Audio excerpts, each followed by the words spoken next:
বন্ধুরা, আজ আমি আপনাদেরকে দেখাবো খাসির মাংস রান্না করা।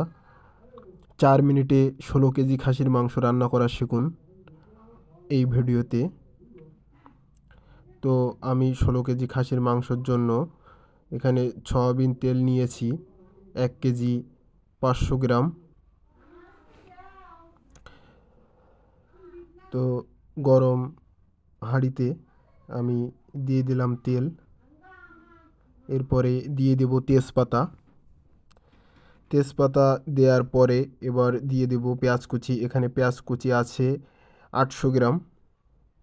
16 কেজি খাসির মাংসের জন্য আমি পেঁয়াজ ব্যবহার করব 800 গ্রাম, এবং পেঁয়াজটা হালকা বাদামি কালার ধারণ করলে এখানে দিয়ে দেব রসুন বাটা।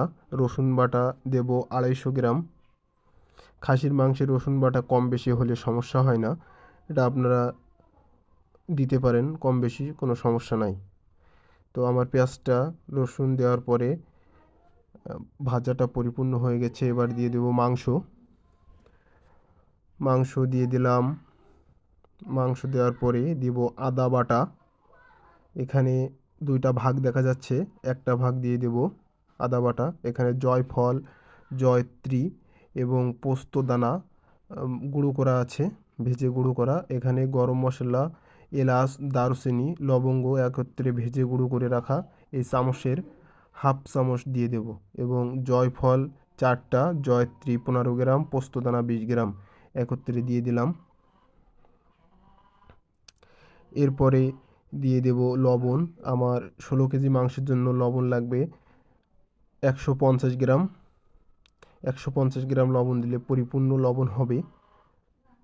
এরপরে সব মশলাগুলো পুরো মাংসে মিশিয়ে নেওয়ার পরে ঢেকে দিলাম। ঢেকে রাখবো 10-15 মিনিট।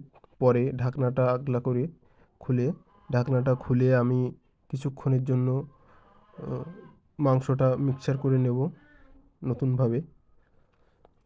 তারপরে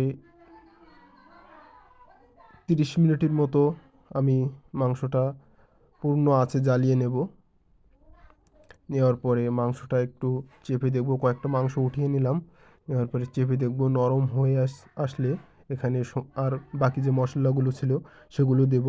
আমার মাংসটা নরম হয়ে এসেছে। এবার আমি এখানে দিয়ে দেব হলুদের গুঁড়া।